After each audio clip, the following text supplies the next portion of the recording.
Greg Bedard of the Boston Sports Journal. Big Boy Tuesday brought to you by Best Ford in Nashua. Looking for great deals on a new Ford? Go to the Best Ford in Nashua on the web at thebestford.com. We're going to start off talking football for the next couple hours.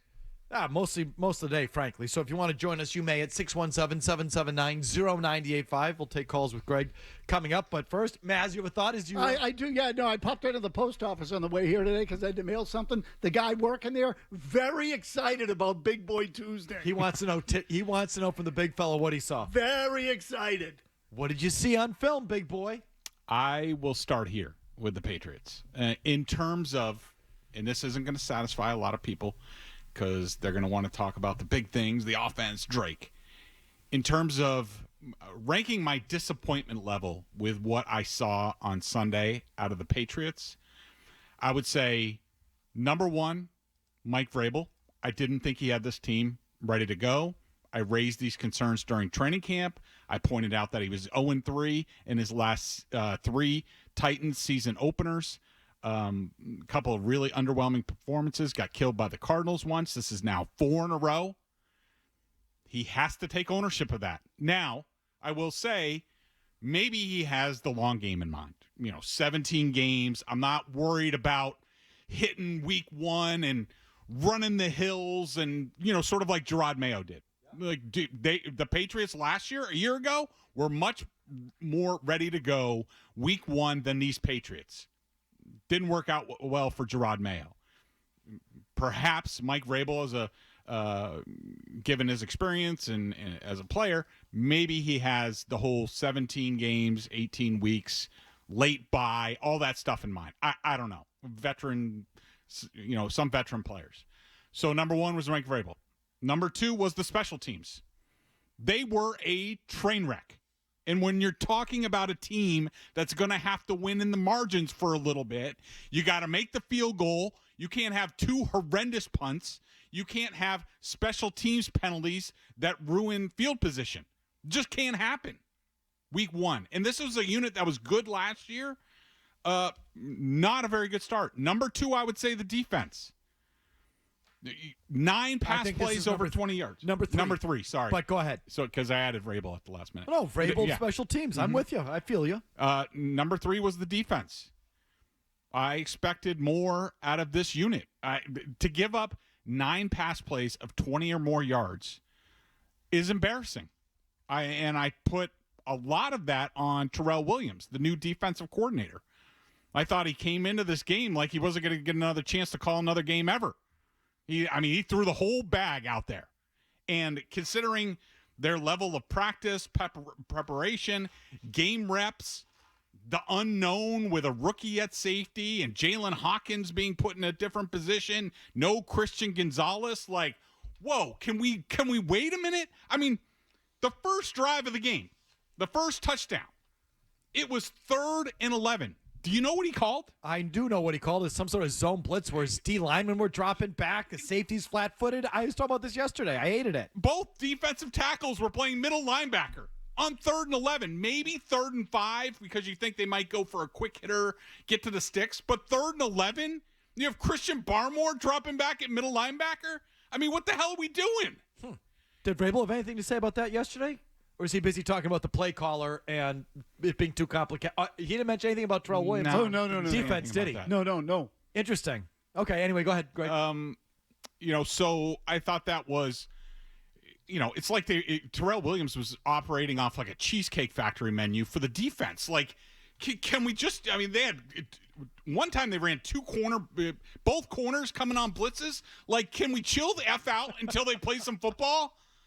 Before you start cooking like this, and then so I was just reading. Well, their blitz rate was 42.5%. The 42.5%. I'm reading from Andrew Callahan in there. 42.5% blitz rate on dropbacks was incredibly high, particularly for a defensive staff that posted one of the lowest blitz rates in the league with Tennessee from 2018 to 2023. So apparently this isn't something they really did in Tennessee, but they felt it was the thing to do on Sunday, and I hated it from the start. I thought Chip Kelly and the Raiders, for the most part, were ready for it, and more often than not got you on it. Go ahead. And Geno is one of these guys who I've always been impressed when I've watched Geno Smith on film. I think he is one of the best quarterbacks in the league at hanging in the pocket until the last possible second, giving his guys an additional opportunity to get open. He's great at that. Sometimes it's hit and miss, but every time I've watched him on film, I watch him and I say, holy cow, he had pressure in his face and he delivered that football, and he did that in this game. Geno was great. He was cooking. The Patriots made it too easy on him, as opposed to the Raiders, who dropped into zone a bunch, which makes it a lot more cloudy for Drake Maye. Then Geno Smith gets man coverage. It's much easier for the quarterback to throw against man coverage if the pressure doesn't get there. And then, you're sending all out blitzes that aren't getting there.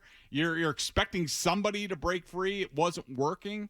And then I come to the offense, and it was, I would say it was disappointing. Certainly Drake showed a lot of the concerns that I've had, that I've voiced on this show during training camp, talking especially in the week in the wake of the Vikings joint practices, the Vikings preseason game.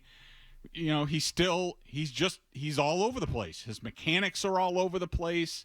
I don't subscribe to the feeling that there's too much on his plate and it's too complicated. Why? Why not? Because I just think that he's in a new system with a bunch of new teammates.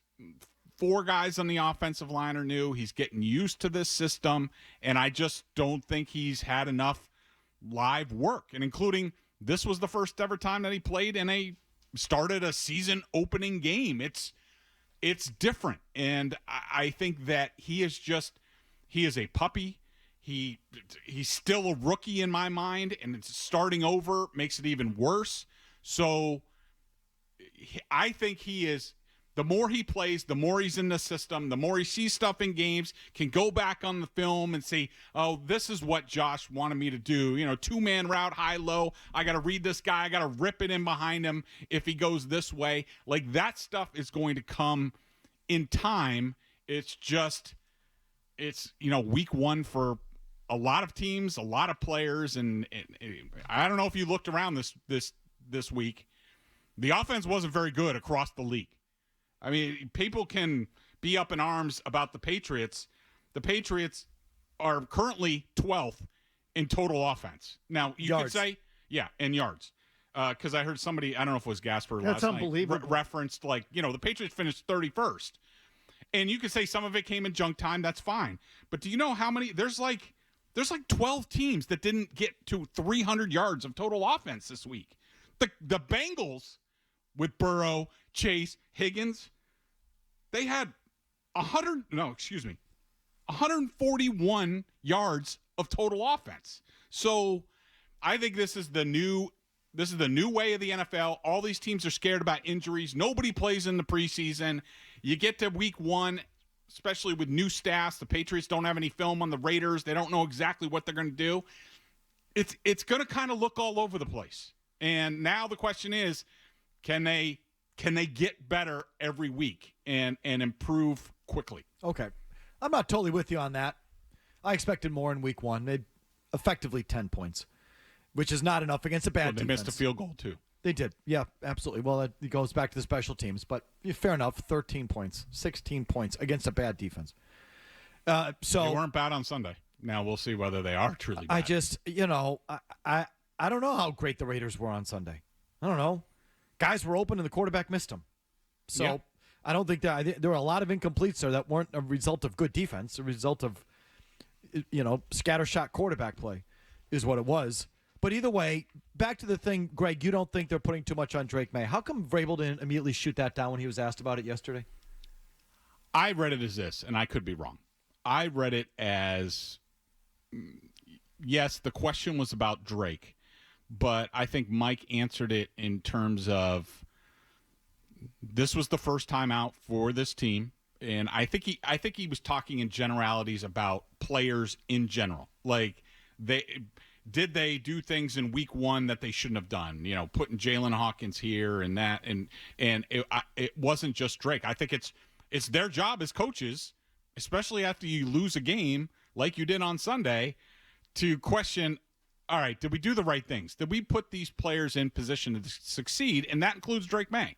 So I don't take it as quite a Drake Maye thing. I took it as a Josh McDaniels thing is what I did.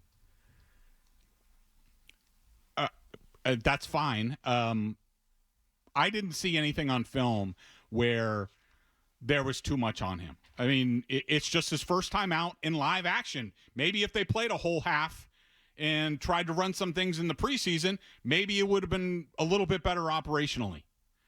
But I didn't think that Drake was overloaded in any way. I think this is just who he is, and it's part of, like, he's not maniacal about his his mechanics and things like that. And those are the things that I worry about with Drake Maye, like, long term. Got anything, Mazz? Well, I was just going to ask that you had mentioned that Vrabel might be taking the long view, but Terrell Williams with the defense, the way you described it, is taking the now view, right? Like that. If he's throwing all that, so isn't there a disconnect there? Am I wrong? Like what was the plan on defense that Vrabel wanted, and what was the plan that Terrell Williams called? If Vrabel's bringing along slow, then why are they calling defenses that they should be calling in week 12? Yeah, I don't know. I just think that, to me, the way it looked, I thought that Vrabel went into this game with the idea that they need to win this game on defense. They need to turn the ball over. We need to get short fields. We're going to be aggressive because there's no film on us, so they're not going to be expecting X, Y, Z. I think they underestimated the Raiders line a little bit. I think they underestimated Geno Smith. But I thought they made it easier on Geno to sort of hit on some of these big passes.